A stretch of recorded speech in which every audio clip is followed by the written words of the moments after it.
शैलेश तिवारी, प्रदेश अध्यक्ष Madhya Pradesh private school welfare संचालक मंच से सबसे पहले आप सभी मीडिया साथियों को स्वागत करता हूं और साथ में उपस्थित पूरे 52 जिले से हमारे जो संचालक साथी यहां पर उपस्थित हुए हैं, मैं भी उनका अभिनंदन और जो सहयोग उन्होंने हमें संचालक मंच को दिया है उसके लिए बहुत बहुत धन्यवाद। सर, यहाँ से यात्रा कहाँ जाएगी और क्या उसका उद्देश्य? साथियों, रूपरेखा के अनुसार 1 बजे हमको माननीय आयुक्त महोदय जी को ज्ञापन देना था और उसके बाद सीएम सर के यहाँ भी हमें पहुंचकर शांतिपूर्ण तरीके से उपस्थित होना था, लेकिन अभी पुलिस बल के द्वारा हम लोगों को बताया गया कि हम आपको यहाँ से हिलने नहीं देंगे और ना किसी भी प्रकार के हम डेलीगेशन से को वहाँ पे पहुँचाएंगे। क्या मांगे आपकी सरकार से?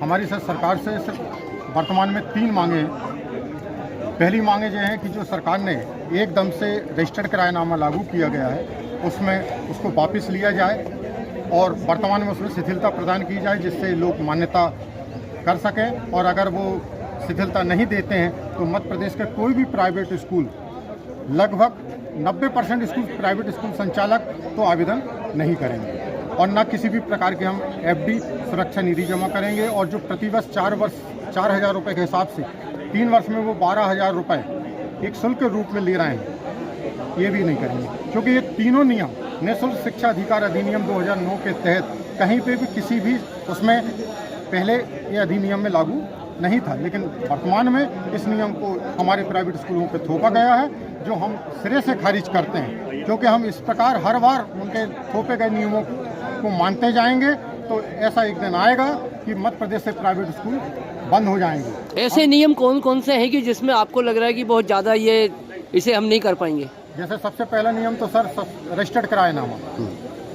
जब मध्य प्रदेश का गठन हुआ था 1 नवंबर 1956 को, उसके बाद मध्य प्रदेश में शिक्षा के व्यापक प्रसार के लिए, शिक्षा के महत्व को बढ़ाने के लिए प्राइवेट स्कूलों को खोला गया और उनको उस उद्देश्य से खोला गया कि ये स्कूल मिलकर सहयोग से मध्य प्रदेश की शिक्षा में क्रांति लाएंगे। इसलिए ये संस्था गैर लाभकारी संस्था कहलाती है। सरकार खुद हमको गैर लाभकारी संस्था कहती है, लेकिन हमसे बिजली बिल कमर्शियल लेती है, भवन का टैक्स कमर्शियल लेती है, नल का टैक्स कमर्शियल लेती है।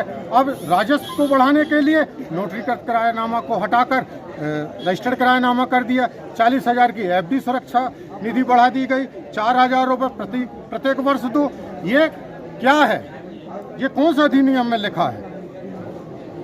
इस बात से हम लोग खंडन करते हैं, और आप अगर चाहें तो मीडिया से आप लोग जुड़े हुए हैं, आप किसी भी प्रदेश में देख लीजिए कि सबसे ज्यादा तानाशाही इस समय मध्य प्रदेश राज्य में चल रही है, बाकी कहीं नहीं चल रही है, और संचालक मंच इसका पुरजोर विरोध करता है।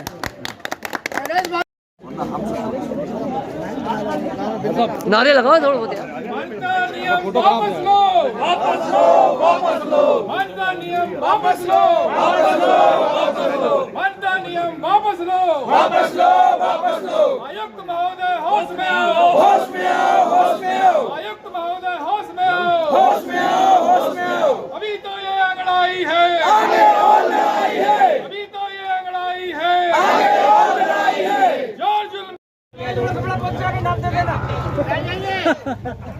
एक बार काम हो जाएगा तो नए बन जाएंगे ना। प्राइवेट स्कूल संचालक अपनी मांगों को लेकर राज्य शिक्षा केंद्र पे बैठे हुए हैं।